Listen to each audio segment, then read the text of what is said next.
Bismillahirrahmanirrahim. Assalamualaikum warahmatullahi wabarakatuh.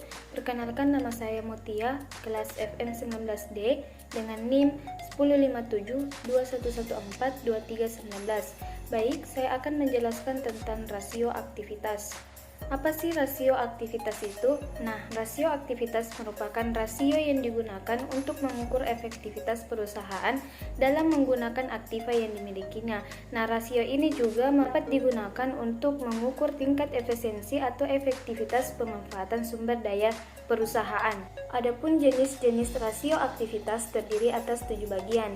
Yang pertama yaitu perputaran piutang atau receivable turnover. Yang kedua, hari rata-rata penagihan piutang atau days or receivable. Yang ketiga, perputaran persediaan atau inventory turnover.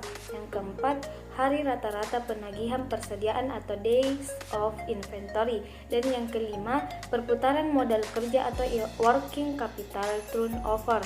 Yang keenam, perputaran aktiva tetap atau fixed asset turnover. Dan yang terakhir atau yang ketujuh yaitu perputaran total aktiva atau total asset turnover. Berikut adalah laporan neraca dan laporan laba rugi PT Fajar Alam Scientific Bandung pada periode 2012 dan 2013.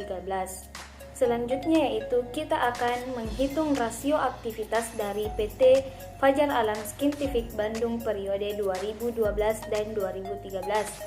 Yang pertama yaitu perputaran piutang atau receivable turnover.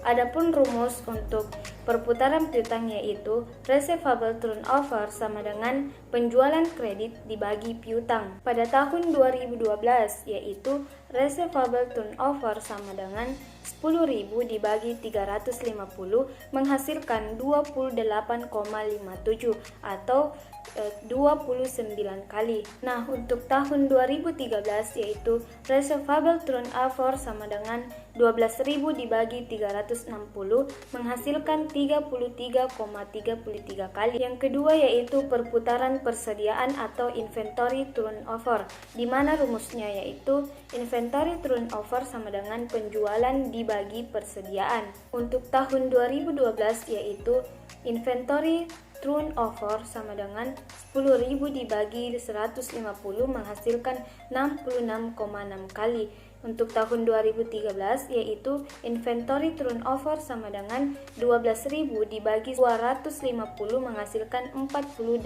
kali. Yang ketiga yaitu perputaran modal kerja. Rumusnya yaitu perputaran modal kerja sama dengan penjualan bersih dibagi modal kerja. Nah, untuk tahun 2012 yaitu 10.000 dibagi 1.100 menghasilkan 9,09 kali atau 9,1 kali. Nah, untuk tahun 2013 yaitu 12.000 dibagi 1.350 menghasilkan 8,88 kali atau 8,9 kali. Yang keempat yaitu fixed asset turnover, di mana rumusnya yaitu fixed asset turnover sama dengan penjualan atau sales dibagi total aktiva tetap. Untuk tahun 2012 yaitu 10.000 dibagi 8.850 menghasilkan 1,13 kali. Dan untuk tahun 2013 yaitu 12.000 dibagi 11.500 menghasilkan 1,043 kali. Yang kelima yaitu total asset turnover, di mana rumusnya yaitu total asset turnover sama dengan penjualan atau sales dibagi total aktiva. Untuk tahun 2012 yaitu 10.000 dibagi 10.000 menghasilkan 1 kali. Nah, untuk tahun 2013 yaitu 12.000 dibagi 13.000 menghasilkan 0,92 atau 1 kali. Adapun kesimpulannya untuk analisis rasio aktivitas PT Fajar Alam Scientific Bandung yaitu receivable turnover atau perputaran piutang tahun 2012 ke tahun 2013 meningkat, yaitu 29 kali menjadi 33,33 kali. Ini berarti sangat baik karena modal kerja yang tertanam semakin kecil. Sementara itu, rata-rata industri sebesar 15 kali, yang berarti peningkatannya terjadi melebihi rata-rata industri. Untuk rasio inventory turnover terlihat terjadi penurunan 66,6 kali pada tahun 2012 dan turun 48 kali di tahun 2013. Sementara itu, rata-rata industri untuk inventory turnover adalah 20 kali, maka perusahaan dikatakan menurun pada tahun 2013 karena di bawah rata-rata industri. Untuk rasio working capital turnover terjadi sedikit penurunan dari tahun 2012 ke tahun 2013, yaitu dari 9,1 kali menjadi 8,9 kali.